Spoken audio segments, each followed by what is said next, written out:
கர்த்தருடைய நாமம் பரிசுத்தப்படுவதாக. இந்த நாட்களிலும் கர்த்தருடைய வேதத்தை தியானிக்கும்படியாய் கர்த்தர் நமக்கு தந்த நல்ல கிருபைக்காக கர்த்தருக்கு நன்றி செலுத்துகிறோம். இந்த நாள் நாம் ஒரு வேத வசனத்தை கடந்த வாரம் நாம் தியானித்த அந்த வேத பகுதியினுடைய தொடர்ச்சியை நாம் பார்க்க போகிறோம். அப்போஸ்தலர் 10ஆம் அதிகாரம் அதனுடைய 3வது வசனத்தை நாம் வாசிக்க கேட்போம். பகலில் ஏறக்குறையாய் 9ஆம் மணி நேரத்திலே தேவனுடைய தூதன் தன்னிடத்தில் வரவும் கொர்நேலியுவே என்று அழைக்கவும் பிரத்யட்சமாய் தரிசனம் கண்டு அவனை உற்று பார்த்து பயந்து, ஆண்டவரே என்ன என்றான். அப்பொழுது அவன், உன் ஜெபங்களும் உன் தர்மங்களும் தேவனுக்கு நினைப்பூட்டுதலாக அவர் சன்னதியில் வந்து எட்டியிருக்கிறது. இப்பொழுது நீ யோப்பா பட்டணத்திற்கு மனுஷரை அனுப்பி பேதுரு என்று மறுபேர் கொண்ட சீமோனை அழைப்பி, அவன் தோல் பதனிடுகிறவனாகிய சீமோன் என்னும் ஒருவனிடத்தில் தங்கி இருக்கிறான். அவனுடைய வீடு கடலோரத்தில் இருக்கிறது. நீ செய்ய வேண்டியதை அவன் உனக்கு சொல்லுவான் என்றார். நம் கண்களை மூடி ஒரு நிமிஷம் நாம் ஜெபிப்போம். அப்பா பிதாவே, இந்த மகிமையான நாளிலும் தேவனாகிய கர்த்தர் நீர் எங்களுக்கு தந்திருக்கிற உம்முடைய வார்த்தைகளுக்காக உமக்கு நன்றி ராஜா. உம்முடைய வார்த்தைகளுக்காக உமக்கு நன்றி அப்பா. உமது சிலுவையின் ஆண்டவரை மறைவிலே மறைத்து கொள்ளுங்கப்பா. உம்மிடத்தில் நாங்கள் கற்றுக்கொள்ள வந்திருக்கிறோம். இந்த நாள் ஆண்டவரே நாங்கள் என்ன கற்றுக்கொள்ள வேண்டுமோ தேவனாகிய கர்த்தர் எங்களோடு இடைவிடும் ஆசீர்வதியும் உம்முடைய கிருபைக்குள் ஒப்பு கொடுக்கிறோம். ஏற்றுக்கொள்ளும் ஆண்டவரே. எங்களுக்கு பிரயோஜனமானவைகளை பேசுகிற பரிசுத்த ஆவியானுடைய கரங்களில் அர்ப்பணிக்கிறோம். ஏற்றுக்கொள்ளும். இயேசுவின் நாமத்தில் கேட்கிறோம் ஜீவனுள்ள நல்ல பிதாவே, ஆமென். எனக்கு அன்பானவர்களே, இந்த நாளில் கடந்த நாட்களில் நாம் கொர்நேலியை குறித்து நாம் பேசி கொண்டிருக்கிறோம். கர்த்தருடைய வார்த்தையை தியானித்து கொண்டிருக்கிறோம். பாருங்கள், அவர் 2வது வசனத்திலே நாம் வாசித்தோம். அவர் தேவ பக்தி உள்ள மனுஷன். அவர் தேவனுக்கு பயந்தவர். வீட்டார் அனைவரோடும் தேவனுக்கு மிகுந்த பயந்தவர்களாக, தான தர்மம் செய்கிறவர்களாக இப்படியாய் நாம் பார்த்தோம். அவர் ஒரு பெரிய 100க்கு அதிபதியாக அவருடைய பணி இருந்தது. இப்படியெல்லாம் நாம் பார்க்கிறோம். ஆனால் இந்த 3வது வசனத்தில் பார்க்கிறோம், பகலில் ஏறக்குறையாய் 9ஆம் மணி நேரத்தில் அவர் தேவ சமூகத்தில் அவர் ஜெபித்து கொண்டிருக்கும் போது ஒரு தூதன் பிரத்யட்சமாய் அவரிடத்திலே வந்து சில காரியங்களை அவரிடத்திலே பேசுகிறார். அவர் ஜெபித்து கொண்டிருக்கும் போது ஒரு தூதன் அவரிடத்திலே வந்து அவர் என்ன பேசுகிறார் பாருங்க. பேதுரு என்கிறதான தேவ மனுஷனை நீ கூப்பிடு, நீ செய்ய வேண்டிய காரியத்தை அவன் உனக்கு சொல்லுவான். அந்த 6வது வசனத்தில் கடைசி பகுதி சொல்லுகிறது, நீ செய்ய வேண்டிய காரியத்தை அவன் உனக்கு சொல்லுவான் என்று சொல்லி அந்த தூதன் பிரத்யட்சமாக வந்து சொன்ன அந்த வார்த்தையை கேட்ட கொர்நேலியு அப்படியே அவர் கீழ்ப்படுகிறார் பாருங்க. அவர் தேவனுக்கு பயப்படுகிற மனுஷன். வீட்டார் அனைவரும் தேவனோடு கூட ஆமேன் ஆமேன் தேவனோடு சம்பாஷித்து கொண்டிருக்கிறவர்கள், தர்மங்கள் செய்கிறவர்கள், மிகுந்த தான தர்மங்கள் செய்கிறவர்கள் தான். நல்ல தேவ பக்தி உள்ள ஒரு குடும்பம்தான்.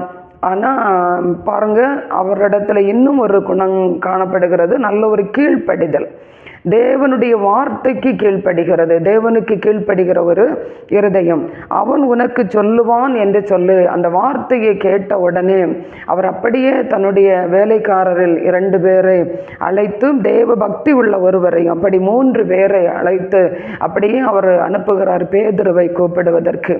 பாருங்க, அவர் ஒரு 100க்கு அதிபதி, நல்ல உத்தியோகத்தில் இருக்கிற ஒரு மனுஷன். ஆனால் இன்றைக்கு பாருங்க, பேதுரு வந்து இவரிடத்துல என்ன பேச வேண்டியது இருக்கிறது. ஆனால் தேவ கட்டளை அவருக்கு வெளிப்படுகிறது, பேதுருவை கூப்பிடு, அவர் வந்து உன்னோடு பேசுவார், நீ என்ன செய்யணுமோ அதை உனக்கு சொல்லுவார் அப்படின்னு சொல்லி அங்கே ஒரு வார்த்தை அவருக்கு வருகிறது, தேவனுடைய வார்த்தை வருகிறது. ஆனால் இந்த நேரத்தில் அவர் ஜெபிக்கிறவர், தேவ பக்தியில் மிகுந்தவர், தான தர்மங்கள் செய்கிறவர், தேவனுக்கு பிரியமானதை செய்து கொண்டிருக்கிறவர். அவர் மாத்திரமல்ல, அவருடைய குடும்பத்தோடு கூட அவருடைய பணியாட்களையும் அந்த விதமாய் அவர் நடத்தி இருக்கிறார். தேவனுக்கு பயந்த பணியாட்கள் அவரோடு கூட இருக்கிறார்கள். அப்படிப்பட்ட ஒரு தேவ மனுஷனுக்கு பேதுரு வந்து சொல்ல வேண்டிய காரியம் என்ன இருக்கிறது? நீ செய்ய வேண்டிய காரியத்தை பேதுரு உனக்கு சொல்லுவான் என்று சொல்லி பாருங்கள், அந்த வசனத்தினுடைய கீழே பகுதியில் நான் வாசிக்கும்போது அவர் அந்த 3 வேலையாட்களும் பேதுருவை கூப்பிட போகிறார்கள். பேதுருவுக்கு ஆண்டவர் ஒரு பெரிய தரிசனத்தை கொடுக்கிறார். அந்த தரிசனத்தை அவர் கண்டு அதை சிந்தித்து கொண்டு இருக்கும் போதே இந்த ஆட்கள் அங்கே போகிறார்கள். அவரோடு கூட கொர்நேலியை பற்றி பேசுகிறார்கள். அங்கிருந்து அவங்க அடுத்த நாள் புறப்பட்டு கொர்நேலியுடைய வீட்டிற்கு வருவதற்கு அவர்கள் பிரயாணப்பட்டு வீட்டில் வருகிறார்கள். வீட்டிலே வரும்போது பாருங்க, இங்கே கொர்நேலியுடைய வீட்டில் ஒரு ஆயத்தமாக்கப்பட்டிருக்கிறது. கொர்நேலியு, அவருடைய குடும்பம், அவருடைய உறவின் முறையார், அவருடைய நண்பர்கள் எல்லாரும் காத்திருக்கிறார்கள். எதுக்கு? தேவ தூதன், தேவ வார்த்தை, தேவ கட்டளை எப்படி இருந்தது? பேதுருவை அழைப்பி அவன் உனக்கு சொல்லுவான். நீ செய்ய வேண்டியதை அவன் உனக்கு சொல்லுவான். நீ செய்ய வேண்டியதை அவன் உனக்கு சொல்லுவான். இங்கே அந்த வார்த்தையை கேட்பதற்கு அவளோடு வீட்டில் காத்து கொண்டிருக்கிறார்கள். அவளோடு காத்து கொண்டிருக்கிறார்கள்.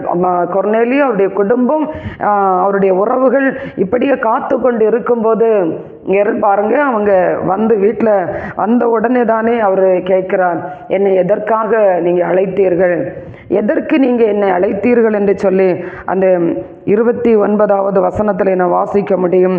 ஆகையால் நீங்கள் என்னை அழைப்பித்த போது நான் எதிர் பேசாமல் வந்தேன். இப்பொழுது என்ன காரியத்துக்கு என்னை அழைப்பித்தீர்கள், என்ன காரியத்திற்கு அழைப்பித்தீர்கள் என்று சொல்லுகிறார்.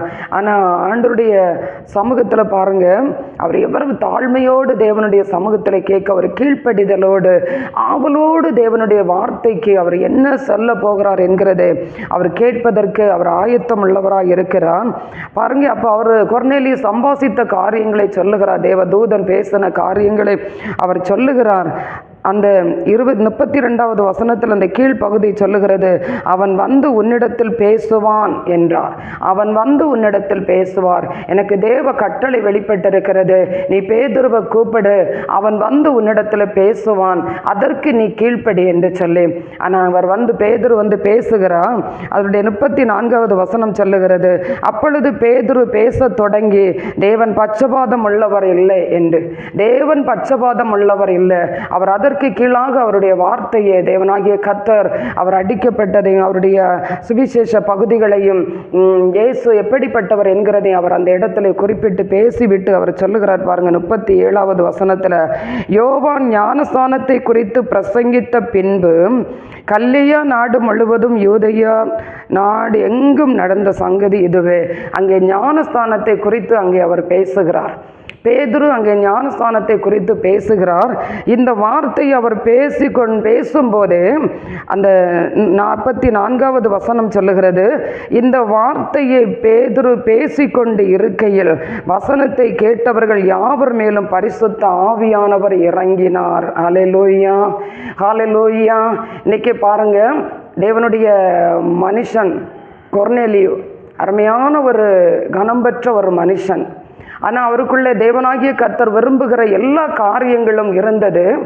ஆனால் அவர் இயேசு கிறிஸ்துவுடைய அந்த அவர் காண்பித்து போன, அவர் செய்து போன அந்த மாதிரி அந்த ஞானஸ்தானம் என்கிற அந்த கட்டளைக்கு கீழ்ப்படியும்படியாய், பரிசுத்த ஆவியின் அபிஷேகத்தை பெற்றுக்கொள்ளும்படியாக தேவனாகிய கர்த்தர் விரும்புகிறார், இயேசு கிறிஸ்து விரும்புகிறார். அதை கொர்நேலியு இடத்திலே, அவருடைய குடும்பத்தாரிடத்திலே அதை பார்க்க முடியல.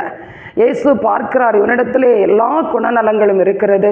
அவருடைய ஜபம், அவனுடைய தாழ்மை, அவருடைய என்ன சொல்லுகிற தான தர்மங்கள், வீட்டார் அனைவரோடும் தேவனுக்கு பயந்த ஒரு மனுஷர்கள் தான். ஆனால் இங்கே தேவன் அவருடைய தான தர்மங்கள், ஜபங்கள் எல்லாம் பரலோகத்தில் நினைப்பூட்டப்பட்டது. ஆனால் அவருக்கு பரலோகத்தில் போக முடியாது. கொர்நேலியு இன்றைக்கு மரித்தாலும் தேவனுடைய ராஜ்யத்திற்குள்ள போக முடியாது.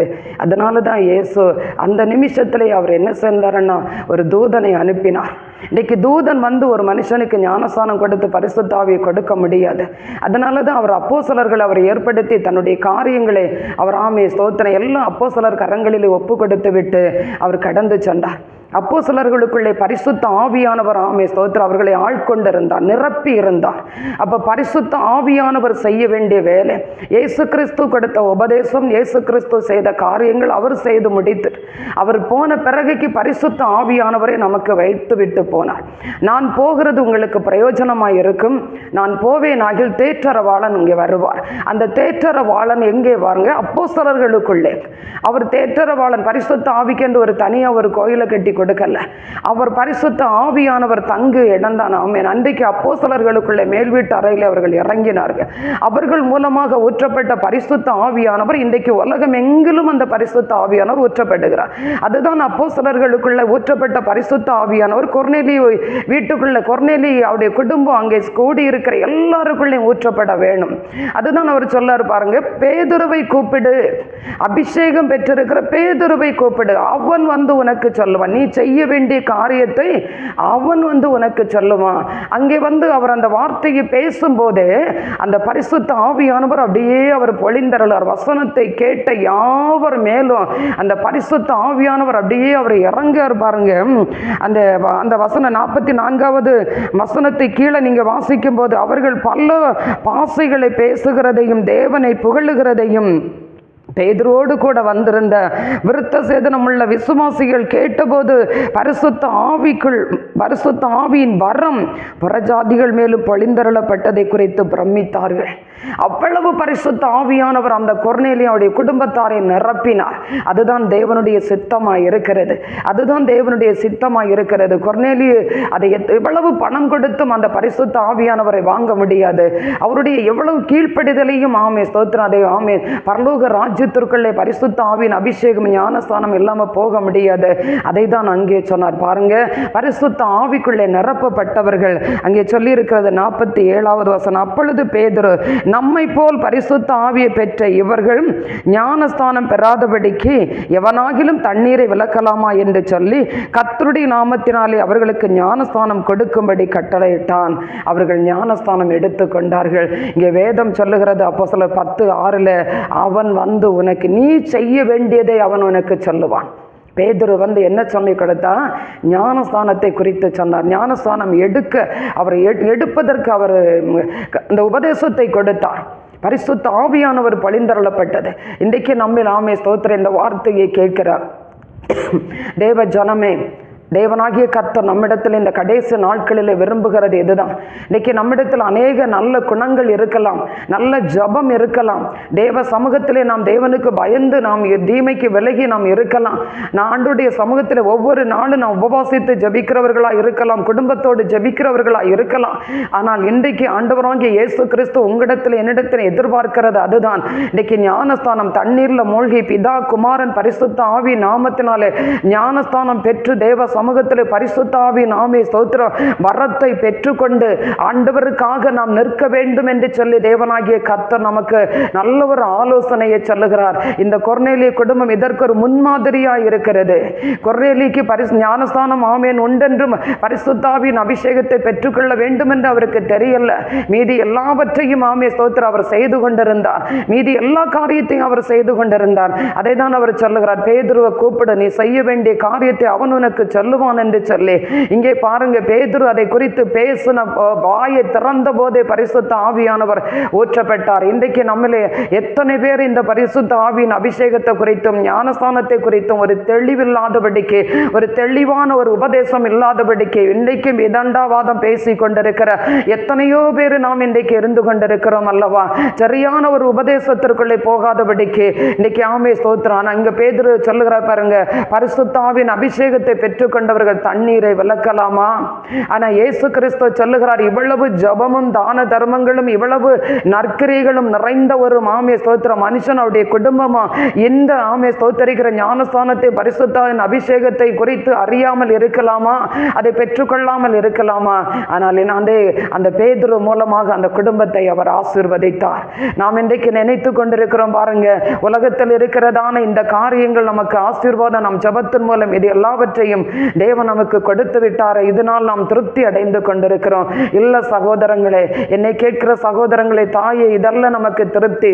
இந்த உலகத்தில் இருக்கிற எல்லாம் நமக்கு தேவையானது. வீடாகலாம், நம்முடைய படிப்பாகலாம், குடும்பமாகலாம், பிள்ளைகள் ஆகலாம், நமக்கு ஒரு கார் ஆகலாம், நமக்கு ஒரு பைக் ஆகலாம், நமக்கு நிலபலங்கள் ஆகலாம். இதெல்லாம் நமக்கு தேவைக்கு ஆண்டவர் நமக்கு தந்திருக்கிறார். ஆனால் இதுக்கு மேலே நம்ம இருதயத்தை வைத்து இதுதான் ஆசீர்வாதம் என்று சொல்லி நின்று விடுவதற்கு அல்ல. நாம் இதற்கு மேலான ஒரு ஆசீர்வாதம் இருக்கிறது. அந்த ஆசீர்வாதம் தான் தேவனாகிய கர்த்தர் நமக்கு கொடுத்திருக்கிறார். அந்த ஞானஸ்தானம் என்கிறதான ஆசீர்வாதமும் பரிசுத்த ஆவி என்கிறதான ஆன்மையை ஸ்தோத்தரிக்கிறோம். ஆமீன். அந்த ஆசீர்வாதத்தை நாம் இன்றைக்கு இழந்து நிற்கிறோம் அல்லவா? அதை குறித்து சிந்தனை இல்லாமல் இருக்கிறோம் அல்லவா? அதை குறித்து தான் ஆமீன் யாராவது ஒருவர் சொன்னா கூட அதை நாம் ஏற்றுக்கொள்வதற்கு மனம் இல்லாமல் நின்று கொண்டிருக்கிறோம் அல்லவா? இன்றைக்கு இந்த கொர்நேலிய ஆமே ஸ்தோத்திரம் மூலமாக நாம் மிகுந்த ஒரு தெளிவடைய வேண்டிய ஒரு இடத்துல இருக்கிறோம் பாருங்க. ஆமீன். மிகுந்த ஒரு தெளிவடைய வேண்டிய இடத்துல பேதுரு எதற்கு அந்த வீட்டுக்குள்ள வரணும்? பேதுரு பேசுவதை அவன் சொல்லுவான் என்று சொல்லி எதற்கு சொல்லணும் பாருங்க. இன்னைக்கு அநேக பேர் ஆமே ஸ்தோத்தரிக்கிற இன்றைக்கு இப்படித்தான் நாம் வஞ்சிக்கப்பட்டு கொண்டிருக்கிறோம். அநேக கள்ளத்தனமான உபதேசங்களை கேட்டு நாம் வஞ்சிக்கப்பட்டு கொண்டிருக்கிறோம். இந்த கடைசி நாட்களில் எனக்கு அன்பானவர்களே, தேவனாகிய கர்த்தர் உங்களோடு கூட பேசி கொண்டிருக்கிற காரியம் இதுதான். இன்றைக்கு இந்த வார்த்தை கேட்டுக்கொண்டிருக்கிற இந்த வார்த்தை ஆமே ஸ்தோத்திரிக்கிற உங்களோடு கூட கிரியை செய்யுமானால் நீங்க ஆமே ஸ்தோத்திர ஞானஸ்தானத்திற்கு உங்களை ஒப்புக்கொடுங்க. இந்த அப்போஸ்தலர் பகுதி ஆமே ஸ்தோத்திர வாசிங்க. இந்த அப்போஸ்தலர் 10ஆம் அதிகாரத்தை தெளிவாக எடுத்து வாசிங்க. ஆண்டவருடைய சமூகத்தில் கீழ்ப்படிங்க. அந்த வார்த்தைக்கு கீழ்ப்படிங்க. அந்த வார்த்தை நினைக்கிறோம் பாருங்க, வெந்தே கோஸ் அப்படின்னு ஒரு என்ன சொல்லுகிறது, ஒரு டினாமினேஷனையே ஒதுக்கப்பட்டு வைத்திருக்கிறோம். நாங்க வெந்தே கோஸுக்கெல்லாம் நாங்க போறதில்லை என்று சொல்லி வேத வசனத்தை அறியாதபடிக்கு தப்பான எண்ணம் கொண்டிருக்கிறோம். அதுதான் உண்மை. வேத வசனத்தில் எங்கேயுமே ஒரு டினாமினேஷனை குறித்து எங்கேயுமே சொல்லப்படவில்லை. வெந்தே கோஸ் என்கிறதான ஒரு நாமே சபை என்று சொல்லியும் இங்கே சொல்லப்படவில்லை. வெந்தே கோஸ் என்கிறதான நாள் என்று தான் நமக்கு சொல்லப்பட்டிருக்கிறது. இயேசு கிறிஸ்து எடுத்துக்கொள்ளப்பட்ட 10வது நாள் ஊற்றப்பட்ட அந்த இயேசு கிறிஸ்து மரித்து உயிரோடு எழும்பின 50வது நாள் வெந்தே கோஸ் என்கிற நாள். அந்த வெந்தே கோஸ் என்கிற ஆமீன் அந்த நாள் வந்தபோது அவர்கள் எல்லாரும் ஓரிடத்திலே சேர்ந்தார்கள். அன்றைக்கு பரிசுத்த ஆவியானவர் பொழிந்தருளினார். இயேசு கொடுத்த வாக்கு தத்துவம், யோவேல் தீர்க்கதரிசியின் மூலமா இயேசு கொடுத்த பிதாவாகிய தேவன் கொடுத்த வாக்கு தத்துவம் யோவேல் 2:28 சொல்லி இருக்கிறது அல்லவா? மாம்சமான யாவர் மேலே என் ஆவியை நான் ஊற்றுவேன் என்று சொல்லி அந்த ஆவியானவரை தான் ஆமே லூக்கா 24:49 வசனத்தில் இயேசு சொன்னார், பிதா தந்த வாக்கு தத்துவத்தை நான் கொடுக்கிறேன், நீங்கள் எருசலேமில் போய் காத்திருங்கள் என்று சொல்லி அந்த காத்திருக்கிற அந்த ஆசீர்வாதம் தான் அப்போஸ்தலர் 2ஆம் அதிகாரத்தில் பெந்தேகோஸ் என்கிறதான அந்த பண்டிகை நாட்களில் ஊற்றப்பட்டது என்று சொல்லி பார்க்கிறோம். அன்றைக்கு தேவனாகிய கர்த்தர் நமக்கு கொடுத்த அந்த பரிசுத்த ஆவி என்கிறதான அவருடைய வல்லமை, அவருடைய வரம், அவருடைய கிருபை, ஆமீன், அந்த பரிசுத்த ஆவியானவரை குறித்து இன்றைக்கு நாம் ஒரு தெளிவும் சிந்தையும் இல்லாதபடிக்கு அநேகர் அந்த கிருபையை போக்கடித்து கொண்டிருக்கிறோம் அல்லவா? அநேகர் இந்த ஆசீர்வாதத்தை நாம் தள்ளிவிட்டு கொண்டிருக்கிறோம் அல்லவா? ஞானஸ்தானம் மறுபடியும் தேவ சமூகத்திலே நாம் பிதா குமாரன் பரிசுத்தாவின் நாமத்தில் தண்ணீர்ல மூழ்கி நாம் ஞானஸ்தானம் எடுக்காத பட்சத்தில் பரலோக ராஜ்யத்திற்குள்ளே நாம் போக முடியாது. எனக்கு அன்பானவர்களே, தேவனாகிய கர்த்தர் இந்த கடைசி நாட்களில் நாம் அல்ல அருமையான ஒரு ஆலோசனை நமக்கு கொடுக்கிறார். பரிசுத்தாவின் அபிஷேகத்தை நாம் பெற்றுக்கொள்ளாமல் நாம் உயிர் தெள்ள முடியாது என்கிறது வேதம். தேவன் நமக்கு தெளிவாய் சொல்லி தந்திருக்கிறார். நமக்கு சொல்லி தந்திருக்கிறார். நாம் பரிசுத்த ஆவியின் அபிஷேகம் நமக்குள்ள இல்லை என்று சொன்னால் நாம் உயிர் தள்ள முடியாது, நாம் பரலோக ராஜ்ய பாக்கியத்தை பெற்றுக்கொள்ள முடியாது. எனக்கு அன்பானவர்கள், இந்த வேத பகுதி தெளிவாய் சொல்லுகிறது. அப்போஸ்தலர் 10ஆம் அதிகாரம் 1வது வசனத்தில் இருந்து தெளிவாய் நமக்கு இதை காண்பிக்கிறது. அங்கே தேவ மனுஷன் அந்த இடத்துக்குள்ளே வரவும், அந்த ஜனங்களுக்கு ஞானஸ்தானம் கொடுக்கவும், அந்த ஜனங்களுக்கு தேவனுடைய வார்த்தை குறித்து இயேசு கிறிஸ்துவை குறித்து அங்கே பிரசங்கிக்கவும், அங்கே பரிசுத்த ஆவியானவர் பொழிந்தருளப்படவும், அவர்கள் எல்லாரும் ஞானஸ்தானம் எடுக்கவும் தேவன் சித்தம் கொண்டிருப்பாரானால் இன்றைக்கு நீங்களும் நானும் இந்த சத்தியத்திற்குள்ளே கீழ்ப்படிய வேண்டும் என்று சொல்லி இயேசு கிறிஸ்து சித்தம் கொண்டிருக்கிறார். தேவனாகிய கர்த்தர் என்ன குறித்து என்ன சித்தம் என்று சொல்லி நீங்கள் ஒருவேளை கேட்பீர்களானால் நீங்கள் பிதா குமாரன் பரிசுத்தாவின் நாமத்தினாலே நீங்கள் தண்ணீரில் மூழ்கி ஞானஸ்தானம் எடுக்க வேண்டும், பரிசுத்தாவின் அபிஷேகத்தை பெற்றுக்கொள்ள வேண்டும். அப்போஸ்தலர் உபதேசத்திற்குள்ளே நீங்கள் கடந்து வாருங்க. நாட்கள் வெகு சீக்கிரமாக இருக்கிறது. இன்னும் இந்த உலகத்தில் உண்டானவைகளை பற்றி கொண்டு இருக்காதீங்க. ஒரே ஞானஸ்தானம், ஒரே பரிசுத்தாவின் அபிஷேகம், இதை பெற்றுக்கொள்வதற்கு தேவனாகிய கர்த்தர் நம்மை அழைக்கிறார். இந்த உபதேசத்தை தள்ளி விடாதீங்க. இவ்வளவு பெரிய வசதி படைத்த அந்த கொர்நேலியே இந்த வார்த்தைக்கு கீழ்ப்படிந்திருப்பாரானால் நீங்களும் நானும் எம்மாத்திரம். ஆனால் ஆண்டவர் நமக்கு இந்த கிருபையை இந்த கடைசி நாட்களிலே தந்திருக்கிறார். இதை ஆண்டவராகிய இயேசு கிறிஸ்து நமக்கு தந்த ஆசீர்வாதத்தை தர வல்லமை உள்ள தேவனா இருக்கிறார். அதை பெற்றுக்கொள்ளுங்க. பரிசுத்தாவின் அபிஷேகத்துல நிரம்பி ஆண்டவரை துதிங்க, கலிகூறுங்க.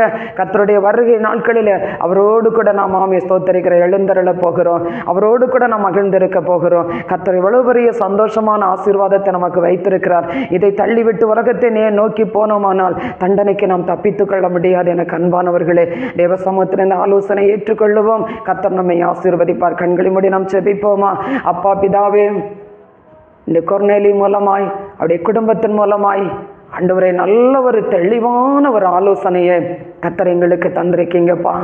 இந்த ஆலோசனையை, இந்த ஆசீர்வாதத்தை ஆண்டவரே நாங்கள் யாரும் தள்ளி விடாதபடிக்கு, நாங்கள் யாரும் இதை அற்பமாய் நினைத்து விடாதபடிக்கு தேவனாகிய கர்த்தாவே, அந்த கொர்நேலி எப்படி தேவனுடைய வார்த்தைக்கு கீழ்ப்படிந்து பேதுரு வந்து என்ன சொல்லுவாரோ என்று சொல்லி ஆண்டவரை எதிர்பார்த்து காத்திருந்த அந்த ஒரு அனுபவத்தை தேவன் எங்கள் எல்லாருக்கும் தந்தருளுங்க. ஆண்டவரை, நீ செய்ய வேண்டியதை அவன் உனக்கு சொல்லுவான். நீ செய்ய வேண்டியதை அவன் உனக்கு சொல்லுவான். ஆண்டவரே, இன்றைக்கு ஆண்டவரை ஸ்தோத்திரிக்கிறோம். ஏசப்பா, துதிக்கிறோம். நாங்கள் செய்ய வேண்டிய காரியத்தை ஆண்டவரை எங்களுக்கு சொல்லி தந்திருக்கிறீர். ஆண்டவரே, அதை கீழ்ப்படிய தேவனாகிய கர்த்தர் கிருபை செய்யும். கேட்கிற ஒவ்வொருவர் மேலும் ஆண்டவருடைய விசேஷத்தை கீழ்ப்படிதலின் ஆவி ஆண்டவரே நம்முடைய பிள்ளைகளை ஆட்கொள்ளட்டும். இந்த வார்த்தைக்கு கீழ்ப்படியட்டும். இந்த வார்த்தைக்கு கீழ்ப்படுகிற ஒவ்வொருவர் மேலும் பரிசுத்தாவின் அபிஷேகம் பொழிந்தரளட்டும். ஆண்டவரே, பொழிந்தரளட்டும். ஆசீர்வதி உடைய நாம மட்டும் மகிமைப்படட்டும். இயேசுவின் நாமத்தில் கேட்கிறோம் ஜீவனுள்ள நல்ல பிதாவே, ஆமென்.